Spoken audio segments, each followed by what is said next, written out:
Welcome.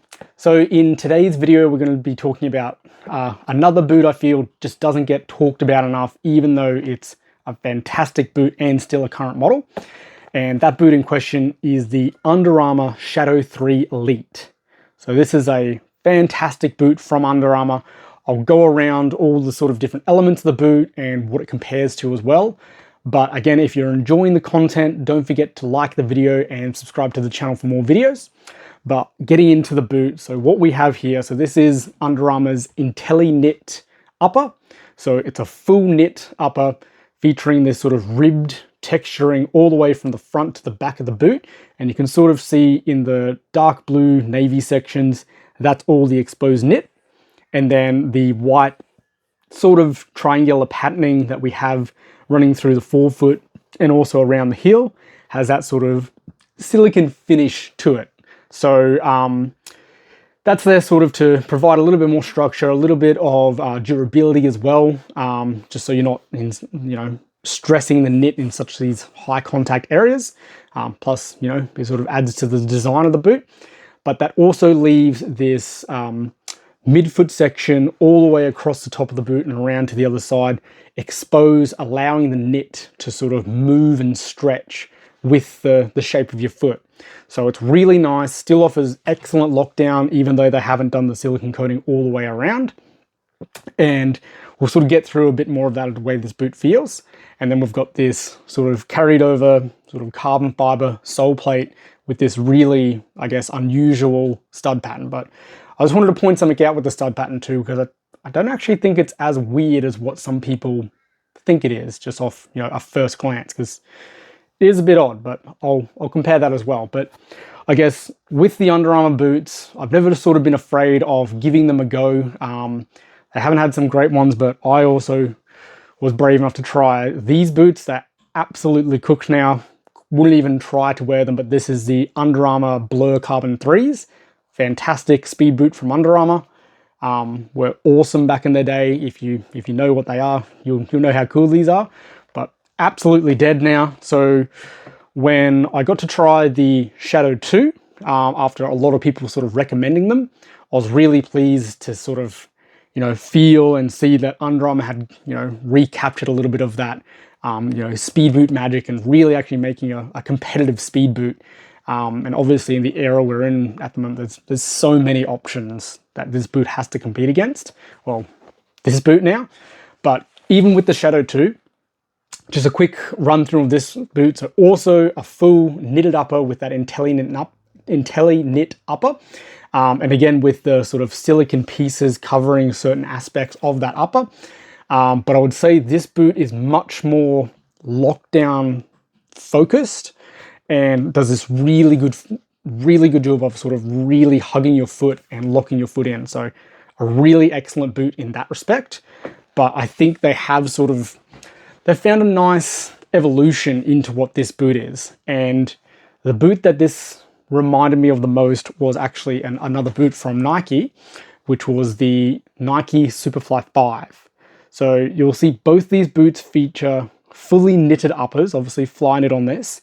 And then they both have these ridged sort of textured uppers where you've got the, from the back to the front, it's smooth there, but as you get to the front, all these sort of ribs raised there as a textured point.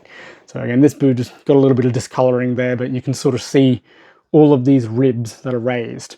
And this was something that when it came out, I really did like it. It was, in my opinion, a nice evolution from the Superfly 4 previous. I liked it enough to get a second pair of them in the CR7 colorway as well.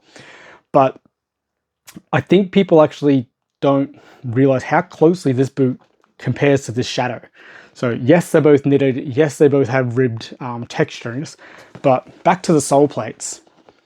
If we actually look at the stud placement on these, it's not that dissimilar. Like, yes, the heel is insane on these with like a brake. Like, so this stud at the rear here is sort of that brake stud, how you can sort of plant your foot and sort of really, try and assist in stopping. But if we ignore that weird stud at the back, if we look at stud placement, so let me just adjust this.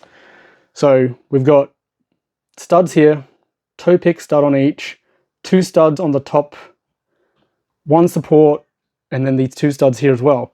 That is almost like for like. Obviously chevron studs in this and blades in these, but both aggressive in length and angle.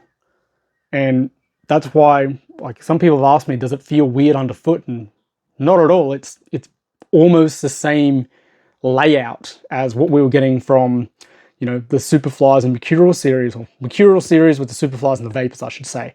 And a lot of people really like this sole plate. So even though this looks a bit odd, yeah, it shouldn't be as daunting as people sort of look at it and go, oh no, there's only one big stud here and there's weird ones at the back. So a really good sole plate. Now, I know a lot of people have had a little bit of issues with this if you're trying to play on artificial grass. Over here in Australia, we don't have a ton of artificial fields just yet. So I predominantly play on FG surfaces, and honestly, these are fantastic. If you're used to the grip of a Mercurial, then you're basically getting the same thing here. Very, very similar levels of grip. You're still getting a pretty responsive sole plate. I wouldn't say it's the most responsive, even though we've got this sort of carbon fiber sole, but it also does a good job of taking stud pressure out too. So, you know, carbon fiber does have multiple functions rather than just being lightweight or being super, super responsive. So it does have a few different, you know, functions to it. So yeah, that's the sole plate, the stud pattern. Really, really good in my opinion. And then just to sort of compare with this Superfly once more as well, so you can't really see it, but in terms of the actual cushioning in the heel and also the insole on these, the Under Armour smacks it out of the park. The amount of cushioning you get in the rear here is fantastic. And then the insole as well, I probably can actually grab that out, is again a decent thickness and is quite nice and plush. So again, if we're talking in comfort levels, the Under Armour boot is a much better boot.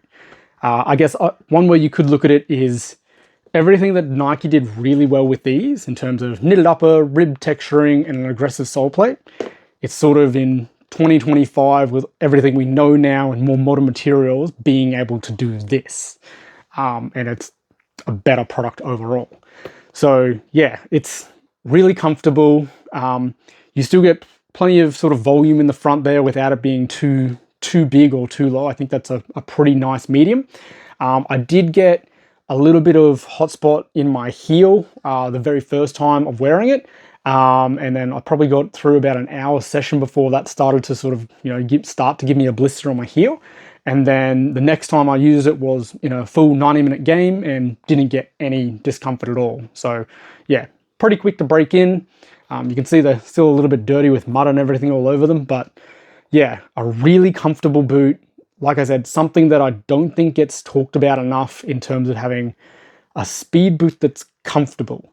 And I think that's something that, as I've gotten older, I've started to focus on a little bit more in terms of, yes, having an incredibly lightweight boot feels great, but having something that's comfortable and that fits well is much more important. And like, not to call out like the F50 Mercies, but like, I find that boot to be a little bit more rigid and plasticky feeling, obviously just because of the materials it's made out of compared to what these are. So yeah, again, something that I just wanted to talk about, the Shadow 3s a little bit. They're a really, really nice boot. I've really enjoyed wearing them. They'll definitely be finding their way into my game day bag more often than not.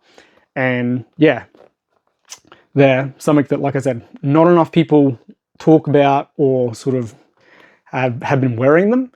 And yeah, if you're semi-interested in these, definitely give them a go. Like, they're super comfortable, they feel great on ball, and yeah, a really responsive stud pattern and sole plate there as well. Yeah, there's really not a lot to dislike about this boot.